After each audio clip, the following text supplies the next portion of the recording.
Josué 23, do 1 ao 5. Aqui nessa passagem, temos aí o discurso de Josué, já no final já da sua vida, já bem idoso. E aqui ele faz dá algumas palavras de incentivo e de repreensão, de aviso para o povo de Israel. Ele diz assim: muito tempo havia se passado desde que o Senhor tinha dado a Israel repouso de todos os inimigos ao seu redor. Josué agora já era bem idoso. Ele chamou todo Israel, os seus anciãos e os seus chefes, e os seus juízes e os seus oficiais. Ele disse: já estou bem velho, e vocês viram tudo que o Senhor seu Deus fez com todas essas nações por causa de vocês, certo? Porque o Senhor seu Deus é o que lutou por vocês. Vejam bem, por sorteio eu reparti entre as tribos de vocês estas nações que restam, juntamente com todas as nações que tenho eliminado, desde o Jordão até o Mar Grande, na direção do pôr do sol. O Senhor seu Deus as afastará e as expulsará da presença de vocês, e vocês tomarão posse das terras dessas nações, como o Senhor seu Deus prometeu. Amém? Então, essa foi as palavras de Josué, já na sua velhice.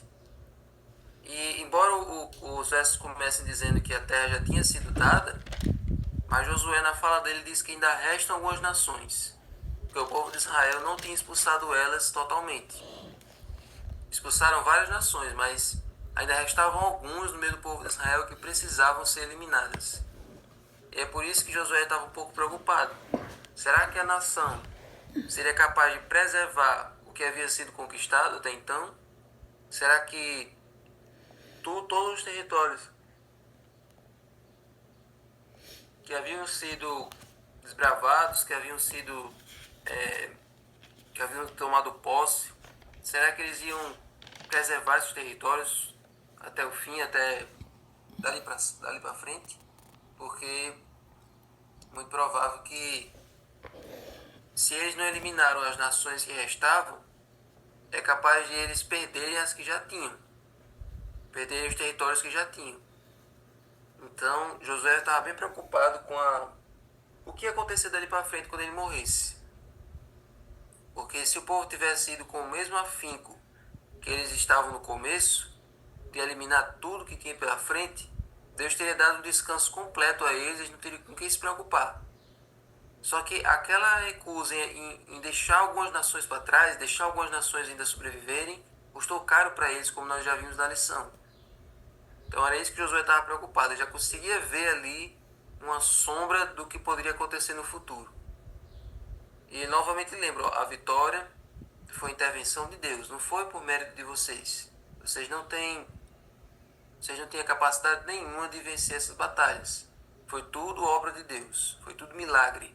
Todas essas batalhas foi tudo milagre de Deus, não foi por força de vocês. Então,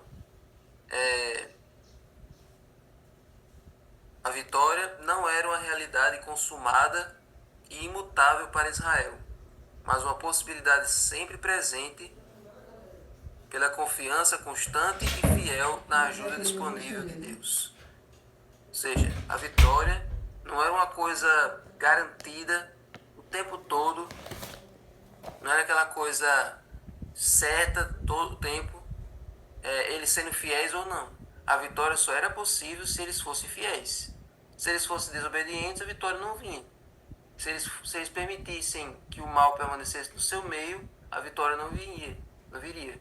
Então eles teriam o tempo todo estar fiéis, o tempo todo estar com a vida descortinada, a vida transparente diante de Deus, para que Deus pudesse se agradar deles e assim eles teriam a vitória completa. Enquanto eles tivessem algum pecado escondido, enquanto eles estivessem poupando alguma nação ali no meio deles, enquanto eles estivessem guardando algum ídolo, alguma coisa, podia ter certeza que eles iriam fracassar, como foi no caso de Acã. Então, como o povo de Israel tinha evitado de destruir algumas nações, então era isso que Josué estava preocupado. Se dali para frente eles continuariam sendo vitoriosos, sendo que eles estavam dando uma brecha para o inimigo habitar no meio deles. Aquelas nações que ficaram, aquelas nações que foram poupadas, a Bíblia diz que elas serviram de laço, porque levaram o povo de Israel a pecar. E a gente leu aí o livro de Juízes e viu a realidade triste que o povo de Israel se meteu. Quando Josué morreu, o líder do povo de Israel deu a sua vida, né? Morreu. O povo todo se afastou, o povo todo se desencaminhou e não teve juiz que desse jeito. Toda vez que o juiz estava liderando o povo era obediente, pois toda vez que o juiz morria, o povo voltava para a gandaia. Tudo isso era resultado de eles terem deixado espaço para Satanás. No começo do livro de Juízes, o povo se reúne em Boquim e o povo chora, o povo fica ali desesperado, porque Deus disse a eles que, por causa daquelas nações que eles não expulsaram, toda vez, recorrentemente, alguma daquelas nações que eles não tinham expulsado iria dominar sobre eles. E aí foi o que aconteceu. Os midianitas vieram e dominaram. Os edomitas vieram e dominaram. Os filisteus nem se fala. Então, por causa daquilo que eles não abandonaram, eles se tornaram escravos. E hoje também. Cada pecado que você acaricia, cada pecado que você deixa permanecer na sua vida, ele se torna o seu senhor. Você se torna escravo dele.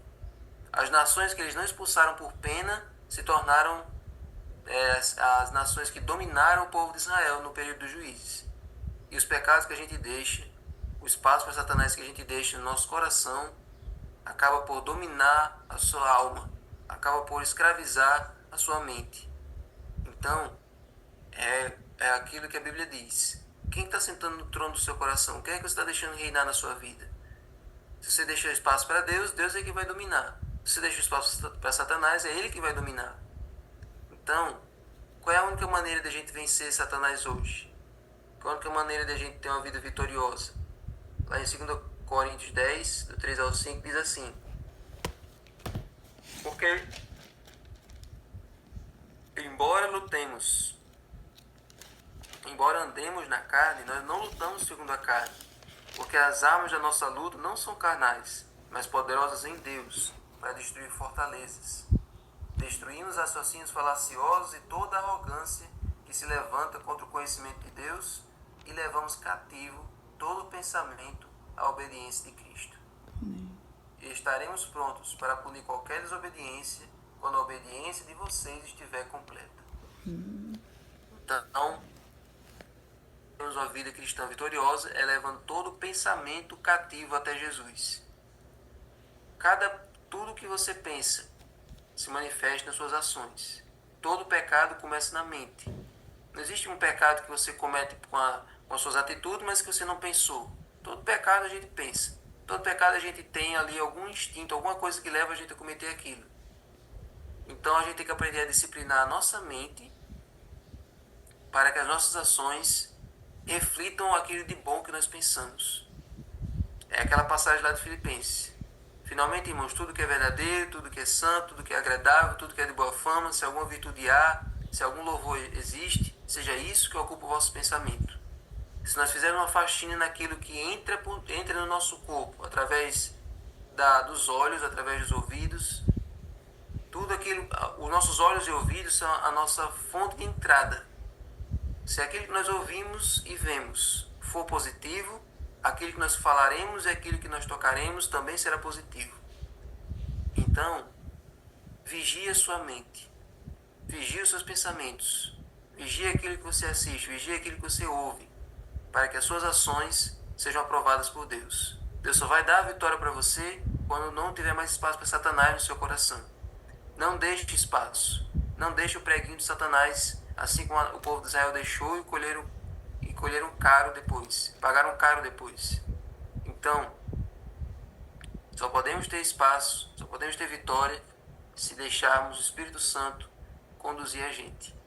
Enquanto o Espírito Santo estiver batendo, tentando entrar e você não deixa, você vai ser um perdedor, você vai ser um fracassado.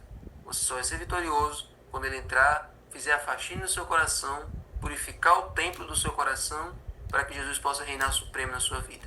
Amém? Então, gente, que essa é a lição de hoje e que nós possamos colocar em prática em nossa vida. Vamos orar? Senhor Deus, aqui, Senhor, estamos diante de Ti, reconhecendo que sem Ti nós não temos capacidade nenhuma de vencer. Não é por força, nem por violência, mas é pelo Teu Espírito que nós seremos vitoriosos. Então enche nossa vida até transbordar. Enche nossa vida para que nós possamos não sentir mais vontade de pecar, não sentir mais necessidade, não sentir mais aquele vício que puxa a gente para o lado errado. Nos ajuda, Senhor, a nos saciar em Ti, a ser suficientes, a nos preenchermos de Ti, para que o Senhor domine sobre a nossa vida. Amém. Fica conosco. Agora abençoe o estudo do livro, os demais. Dá-nos um bom dia, um bom início de semana. Abençoe e fortaleça a cada um que está aqui. Em nome de Jesus. Amém.